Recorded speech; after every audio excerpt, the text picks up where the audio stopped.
Este foi o primeiro livro da Vigdis Hjorth que eu li e definitivamente não será o último. Hoje a gente conversa sobre Long Live the Posthorn, infelizmente ainda sem tradução no Brasil. Alô, editoras! Fica a dica. Baita livro.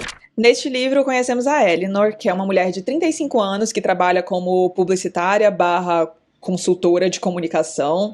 Ela tem um bom emprego, tem uma situação econômica bastante favorável, tem um namorado, mas parece estar num estado crônico de indiferença. E a gente vê que tem coisas no relacionamento dela que a incomodam, também na relação dela com a irmã e a mãe, mas ela parece ficar meio, é isso aí, é a vida, as coisas são assim. E no trabalho também, aquela coisa meio automática, sabe? Quando você já fez tanta a mesma coisa que só repete fórmulas e não tenta fazer algo diferente. Pois é, até que ela tem uma notícia que a choca. Ela trabalha com 2 homens e um deles decide repentinamente sair do emprego. Ele fala através de uma carta que ficou de saco cheio, que perdeu a paciência para lidar com os clientes, que tudo aquilo é inútil, que ele desistiu. E ele gostava de velejar, que eu acredito que deve ser algo bem comum na Noruega. Aliás, eu nem apresentei a Vigdis pra vocês, né? Mas a Vigdis é um dos maiores nomes da literatura norueguesa da contemporaneidade, super best-seller por lá, e felizmente está sendo traduzida mais pro inglês. E aí, pra quem fala bem, fica a dica, tem bastante coisa dela sendo traduzida. Aqui no Brasil, infelizmente, nós só temos um, a gente fala sobre ele já já, mas voltando então pro enredo, acredito que velejar deve ser algo bem comum na Noruega mesmo, e ele disse que ia pegar o barquinho dele e sair velejando por aí. E a partir disso, 2 coisas acontecem na vida da Eleanor, e são coisas que se retroalimentam. A primeira é que ela não esperava que esse homem fosse fazer o que ele fez. Foi algo que a pegou completamente de surpresa, aliás, não só ela, mas o outro sócio. Só que ela acha alguns escritos dele, fica sabendo um pouco mais do que talvez tenha acontecido para levá-lo àquela decisão, a gente fica sabendo um pouco mais do sumiço dele, e ela pensa, pera, eu acho que eu tô meio assim também. E pela primeira vez, tudo que tá meio ruim, mais ou menos, na vida dela, começa a incomodá-la de verdade. Tem uma frase que eu acho que define muito bem o que ela sente, que é, no original não, né? Na tradução em inglês era algo como fed up with everything and yet still hungry, que traduzindo acho que ficaria como de saco cheio de tudo e ainda assim com sede de algo mais, com fome de vida, sabe? Algo do tipo. E a segunda coisa que acontece é que ela precisa assumir um projeto dele, e esse projeto é dos Correios. E aí nós vamos para um contexto, porque basicamente esse projeto tem como base uma luta contra a terceira diretiva postal, que realmente existiu e visava eliminar o monopólio estatal dos Correios sobre a entrega de cartas com peso inferior a 50 gramas, se não me falha a memória. E aí os Correios querem lutar contra isso, alegando basicamente que regiões muito isoladas na Noruega ou não teriam um serviço de entrega desse tipo, porque não daria lucro, ou até teria esse tipo de serviço, mas por um preço muito alto. E isso, como eu disse, é tirado da realidade. Em 2011, essa diretiva foi votada, foi rejeitada, parece que em 2016 ela acabou passando, mas fato é que a Eleanor é contratada pelo Sindicato dos Correios para criar uma campanha que convença tanto a opinião pública como os políticos a rejeitar essa diretiva. E por que eu digo que se retroalimentam? Porque a Eleanor se dá conta do que está acontecendo na vida dela, isso começa a incomodá-la, e ao mesmo tempo ela pega esse projeto dos Correios, que ela inicialmente vê como só mais um que ela vai repetir a fórmula dela lá, porém ela precisa entrar em contato com os trabalhadores dos Correios. E aí a visão dela muda completamente. Ela vê que os modelos, os padrões de reuniões, apresentações que ela costumava seguir não vão funcionar naquele caso. Ali ela vai precisar ser mais humana, ouvir. E ela passa a realmente se engajar. Principalmente a partir de uma história que ela ouve de um trabalhador que mexe bastante com ela. E aí ela vai atrás de outras toma aquilo muito pra ela e fica, olha, menina, não é que tem como fazer algo legal, fazer a diferença nesse trabalho que eu achava um saco? E ela parece levar isso pra vida dela, principalmente no relacionamento. E aí a gente volta pro título, Long Live the Post Horn, que seria algo como vida longa a corneta postal.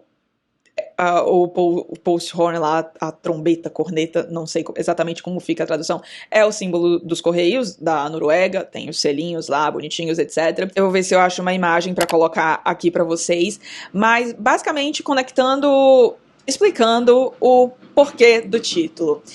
A Eleanor descobre que há um conceito chamado de dead letters, que seriam cartas mortas, que são cartas cujos destinatários não foram encontrados.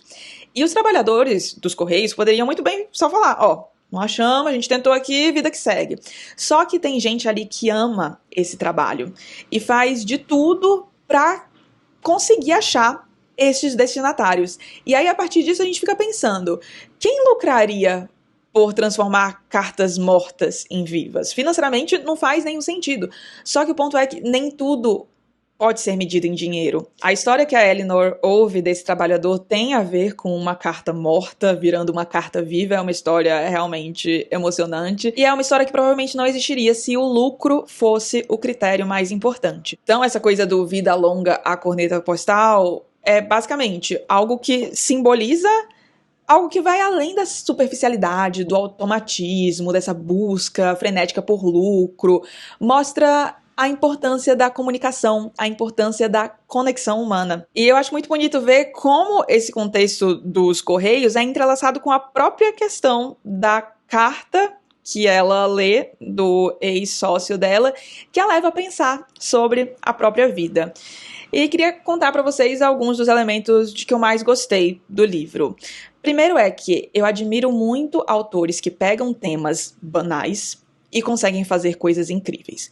Porque aqui a gente tem uma vida muito comum, um elemento talvez até meio chato, né, que envolve burocracia dos Correios, claro, uma questão importante, etc. Mas definitivamente não é todo mundo que pensaria em fazer um romance a partir de todo aquele contexto. E a escrita dela é maravilhosa. Eu li este livro no Kindle, infelizmente. Eu digo infelizmente assim porque eu queria ter riscado este livro inteiro, grifado. Eu vou comprar ainda. Tem passagens que eu vou levar pra minha vida inteira, até porque eu me identifico muito com... Quer dizer, felizmente, no passado já me identifiquei. E eu digo felizmente por conta de ser no passado, tá? Mas eu já me identifiquei com o que a Eleanor viveu em relação ao trabalho. Essa coisa de parecer não fazer tanto sentido assim, as coisas ficarem entrando no automático, sabe? Tem inclusive um trecho aqui que eu queria ler pra vocês. Bom, tem mais de um, na verdade, mas este aqui eu coloquei uma tradução aqui de colinha. Mas, basicamente, é o seguinte. Fui para casa deitar e queria sonhar, mas nunca cheguei no estágio onde os sonhos ganham forma. E a lista de tarefas de amanhã passava em loop por trás dos meus olhos. Eu já conseguia sentir a exaustão que sentiria pela manhã por ter perdido o sono dos sonhos. Isso tensionava minha mandíbula. Então amanheceu e eu me levantei para fazer o que já tinha imaginado, praticamente já vivido. Assim, fui capaz de esgotar o dia antes mesmo de vivê-lo e me cansar antes que o cansaço real se instalasse. Gente, nossa, isso aqui, assim, resume a minha vida dos meus primeiros anos trabalhando no mercado financeiro, porque era exatamente isso. Eu lembro de me deitar à noite e ficar, putz, amanhã tem tudo de novo. E meio que já ir passando o dia na minha cabeça, sabe? E aí quando o dia chegava, era isso, eu já tava cansada, que parecia que eu já tinha vivido o dia dentro da minha cabeça. Então, nossa, eu vi isso aqui, eu fiquei, meu Deus, a Paloma de uns 7 anos atrás gostaria de ter lido isso aqui pra saber que existia mais alguém sentindo exatamente o mesmo que eu em algum lugar do mundo. E aí tem uma outra que eu acabei de ver que eu não traduzi de antemão, deixa eu colocar isso aqui, vou colocar aqui. Tem uma outra que eu não traduzi de antemão pra vocês, mas que eu anotei no meu caderninho de leitura, onde eu registro os meus livros lidos. Esta foi a primeira leitura do ano, aliás. Comecei o ano muito com o pé direito e vamos lá, deixa eu pegar aqui para ler para vocês, vamos tentar traduzir isso aqui de bate-pronto. Autoaceitação. Será que era com isso que eu estava tendo dificuldade? Será que era isso que eu estava longing for? Será que era isso que eu tanto desejava? Vamos colocar assim. Aceitar a mim mesma como eu realmente sou. Minha infância, minha história, minha mãe, minha irmã, meu histórico de trabalho, minhas limitações, minhas deficiências, minha apatia, o pacote inteiro. E isso era só para começar. E aí me responsabilizar por mim mesma, pelas minhas ações e pelo meu crescimento. Não jogar a culpa em circunstâncias externas, apesar de que elas, obviamente, desempenham um papel. Não culpar a sociedade, apesar de que ela, obviamente, provia um pano de fundo para as minhas atividades e para o meu ser. Eu tinha escolhas. As escolhas estavam aparecendo todos os dias, desde o momento em que eu me levantava até eu ir deitar na cama à noite. Uma mera mortal. Mas talvez isso seja suficiente? Eu amo esse trecho. Amo, amo, amo. E ela coloca isso, pelo que eu vi, é muito inspirado no Søren Kierkegaard. Não sei se fala assim o nome dele. Aliás, não sei se fala o nome da Vigdis Hjorth assim também. Mas tá tudo escrito aqui embaixo pra vocês, então tudo certo. Ela pega muito isso do Kierkegaard, essa coisa de que ser um mero ser humano, assim, simples e uma vidinha comum, já é uma grande tarefa. Eu vi uma entrevista com ela e ela falava sobre o impacto que o Kierkegaard e essa ideia dele teve sobre toda a obra dela. E eu fiquei com vontade de ler o Kierkegaard depois disso, porque eu concordo com essa ideia. Eu acho que às vezes a gente fica nessa coisa, né, de almejar coisas grandiosas e por vezes a gente acaba perdendo o que tá na nossa vidinha. Eu acho que é muito aquela coisa, acho que eu falei até recentemente aqui com vocês, que eu acho que há muita beleza, há muito extraordinário naquilo que é ordinário.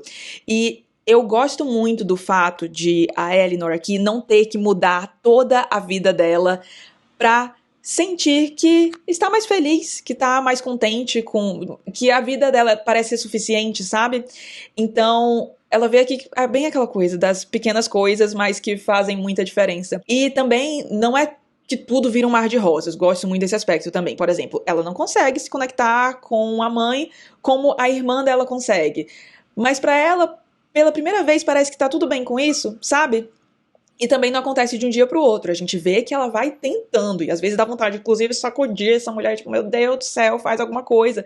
Mas você vê ali que ela tá tentando e isso é muito, muito, muito bonito mesmo. E eu, honestamente, nem lembro de como a Vigdis foi parar na minha lista de desejos. Eu acho que foi na época em que eu tava pesquisando muito sobre a Tove Ditlevsen, porque eu tinha lido a trilogia de Copenhague, ficado completamente obcecada. Enfim, algumas pessoas devem ter acompanhado esse processo aqui no canal. E aí eu provavelmente acabei esbarrando nela.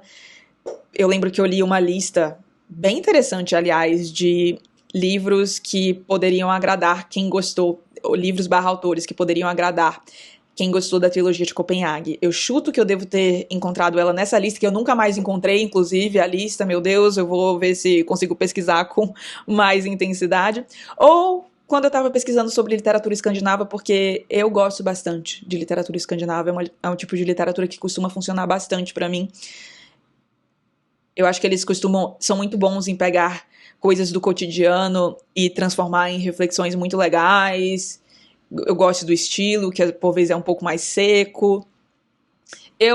Quem sabe eu faço um vídeo, inclusive, sobre literatura escandinava, que eu já li, porque aí acho que pode ajudar mais pessoas a conhecerem essa literatura, porque eu acho que mais gente gostaria, apesar de que agora tá mais famoso, né, com o John Fosse, que ganhou o Nobel de Literatura recentemente, mas tergiverso, o fato é que tanto via a hora de começar a ler mais algo dessa mulher, que eu catei já logo em seguida, não, demorou um pouquinho, tá? Porque eu tava com outras coisas na pilha de leituras. Mas eu peguei o Herança e Testamento, que é o único livro que nós temos traduzido dela por aqui, sai pela HarperCollins. E eu estou gostando bastante. Mas, ai, gente, o Long Live the Post Horn mexeu muito fundo aqui, mas eu acho que mais pessoas gostariam mais do Herança e Testamento que do Long Live the Post Horn. Então, se você ficou curioso sobre a autora, fica a dica, temos este traduzido, e no momento em que este vídeo está sendo gravado, ele está disponível no Kindle Unlimited, tá? Então, se você assina, acho que vale a pena dar uma olhada, caso sua pilha de leituras não esteja muito gigantesca por aí. E tô lendo esse aqui, mas já mirando em um outro, mas que, de novo, vai ser um livro não traduzido, porque, gente, editoras ou HarperCollins, que já tem o direito aqui, gente, vamos trazer mais dessa mulher maravilhosa, por favor. muito obrigada. Se alguém já tiver lido algo dela, comenta aqui, por favor, porque eu honestamente não conheço ninguém. Sei que deve ter gente por aí, né, Booktube talvez, que leu, mas eu nunca conversei com ninguém que leu nada dela. E é uma autora que eu acho que merece ser mais conhecida. Cá estamos espalhando a palavra de Vigdis. E se você gostou do vídeo, não esqueça de deixar um like e de se inscrever aqui no canal, caso não seja um inscrito ainda. Um grande beijo e até os próximos vídeos.